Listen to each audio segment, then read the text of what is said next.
ഇനി പറയുന്നത് അല്പം രാഷ്ട്രീയം. ഉത്തരത്തിലിരിക്കുന്നതിന് വേണ്ടി മാത്രം കൈപ്പത്തി നീട്ടുമ്പോൾ കക്ഷത്തിലുള്ളത് പോകില്ലെന്ന് സ്വയം ഉറപ്പിച്ച കോൺഗ്രസിന്റെ ഭോഷത്വം. മുഖ്യമന്ത്രിയുടെ മകൾക്കെതിരായ കേസ് കണ്ട് കോൺഗ്രസ് വല്ലാതെ പനിക്കുന്നെങ്കിൽ അത് മറ്റൊരു ഭോഷത്വമാകാതിരിക്കട്ടെ എന്ന് സാമാന്യ ബുദ്ധിയുള്ള ആരും ആശംസിച്ചു പോകും. അതേക്കുറിച്ച് അവസാനം പറയാം. വലുതിനെ മോഹിച്ച് അതിനെ താലോലിക്കാൻ ചെറുതിനെ ദ്രോഹിച്ചാൽ തിരിച്ചടി കിട്ടുമെന്ന് ചൊറിയും മുമ്പേ ഈ പിള്ളകൾ ചിന്തിക്കേണ്ടതല്ലേ? ഏതായാലും ക്രൈസ്തവരുടെ മുമ്പിൽ കോൺഗ്രസ് നേതാക്കൾ വ്യക്തമായ പ്രവൃത്തി ചെയ്ത് പുതിയൊരു ചോദ്യം സൃഷ്ടിച്ചു. പ്രവൃത്തി ഇതാണ്: കോൺഗ്രസ് എംപിമാർ വോട്ടർമാരായപ്പോൾ വഖഫിന് വോട്ട് ചെയ്ത് ക്രൈസ്തവരെ തള്ളി. ആവശ്യം പോലെ ഇനിയും തള്ളുമെന്ന് തെളിയിച്ചു. അവർ സൃഷ്ടിച്ച ചോദ്യം, അതേ സ്ഥാനത്ത് ക്രൈസ്തവർ വോട്ടർമാരായി ബൂത്തിലെത്തുമ്പോൾ എന്തു ചെയ്യണം, എന്തു തെളിയിക്കണം? ഇങ്ങനെയൊരു ചോദ്യം മുമ്പ് ചക്രവാളത്തിൽ ഇല്ലായിരുന്നു. അടിയന്തരാവസ്ഥയ്ക്ക് ശേഷം പോലും ഇപ്പോൾ ഉണ്ട്. ഉത്തരം ക്രൈസ്തവർ തനിയെ സൃഷ്ടിച്ചു കൊള്ളും. പക്ഷേ കോൺഗ്രസ് നേതാക്കൾ മറന്നു. ആ പാർട്ടിയിലെ ബുദ്ധിയുള്ളവരുടെ നിര മിക്കവാറും മുഴുവനായി തന്നെ മൺമറഞ്ഞ കാര്യം. അല്ലെങ്കിൽ ഒപ്പം പങ്കിട്ട് ഏറെ എടുക്കുക എന്ന് കാരണവന്മാർ പറഞ്ഞിട്ടുള്ള വഞ്ചനാ കൗശലം അവർ തിരിച്ചറിയാതെ പോകുമായിരുന്നോ? വഖഫ് വിഷയത്തിൽ മുസ്ലിം പ്രീണനത്തിന് ഒപ്പം നിന്ന ഇടതുപക്ഷമാണ് കോൺഗ്രസിന്റെ നഷ്ടം ആരും അറിയാതെ സ്വന്തം ലാഭമാക്കുന്നതെന്ന് ഇപ്പോൾ ചില നേതാക്കൾക്ക് തോന്നുന്നുണ്ട്. ഭൂരിപക്ഷം കുറഞ്ഞാലും മൂന്നാം വട്ട ഭരണം ഉറപ്പിക്കുക എന്നതാണ് ഇടതുപക്ഷം ലക്ഷ്യം വെക്കുന്ന മഹാലാഭവും നേട്ടവും. ഇനിയും ഒരു 5 വർഷം കൂടി.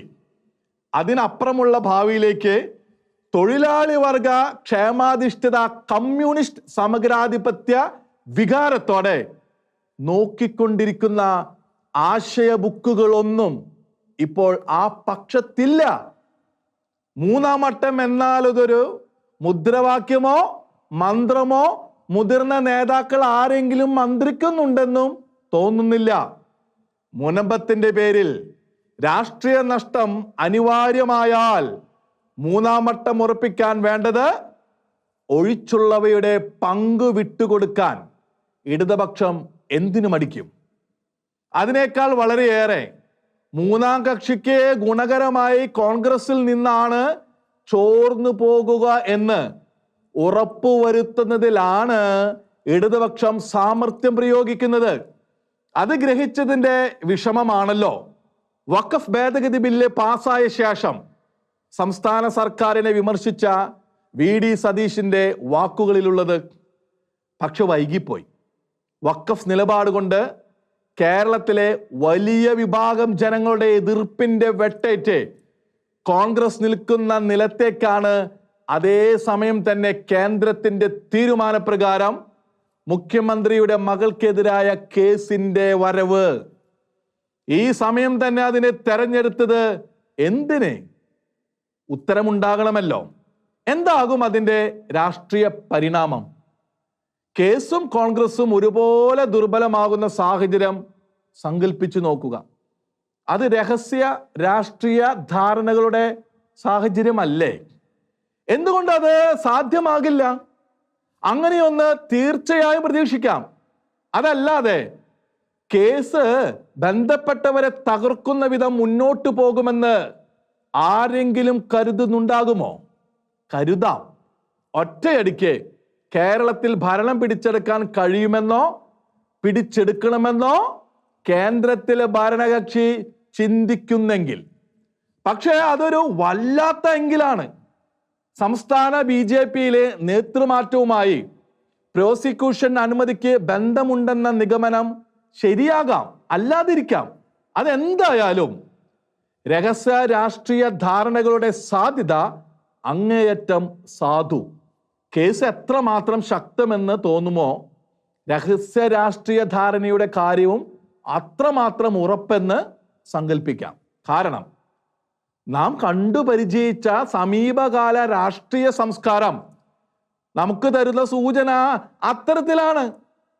മുഖ്യമന്ത്രിയുടെ മകളുടെ പേരിലുള്ള കേസ് കോൺഗ്രസ് എത്ര ശക്തമായി ഉയർത്തുന്നോ അതിനെതിരായ രാഷ്ട്രീയ അന്തർധാരാ ബന്ധം അത്ര കണ്ട് ശക്തവും ഉറപ്പുള്ളതും ആയിക്കൊണ്ടിരിക്കുമെന്ന് ആരൊക്കെ തമ്മിൽ എങ്ങനെയൊക്കെ എന്ന് പറയേണ്ട കാര്യമില്ല. ഒന്ന് മാത്രം ഉറപ്പിക്കാം, കോൺഗ്രസ് മുക്ത കേരളം എന്ന സങ്കല്പമുള്ളവരുടെയും സ്വരക്ഷയ്ക്ക് രാഷ്ട്രീയ നേട്ടത്തിനും അതിനോട് സഹകരിക്കുന്നവരുടെയും പൊതുവായ താല്പര്യമായിരിക്കും അതെന്ന്. കൂടുതൽ നഷ്ടം കോൺഗ്രസിന് തന്നെ ആകുമെന്നും. മതപ്രീണനം കൊണ്ട് കോൺഗ്രസിനുണ്ടായ നഷ്ടം നികത്തി മുഖം മിനുക്കിയെടുക്കാൻ എതിർപക്ഷത്തെ കേസിന്റെ മൂർച്ച മതിയാകുമോ? കോൺഗ്രസ് ഊഹിക്കുന്ന ഉത്തരം കോൺഗ്രസിന്റെ തന്നെ വിധിയായിരിക്കും എഴുതാൻ പോകുന്നത്. കോൺഗ്രസിന്റെ ഗതികേട് കേരളത്തിന്റെ മഹത്തായ രാഷ്ട്രീയ സാഹചര്യം എന്ന് പറയേണ്ട, പക്ഷേ മതപ്രീണനം എന്ന വേതാളത്തെ ചുമക്കുന്ന കോൺഗ്രസിനെ, സർക്കാരിനെ എങ്ങനെ വേണ്ട വിധം പ്രതിരോധിക്കാൻ കഴിയും?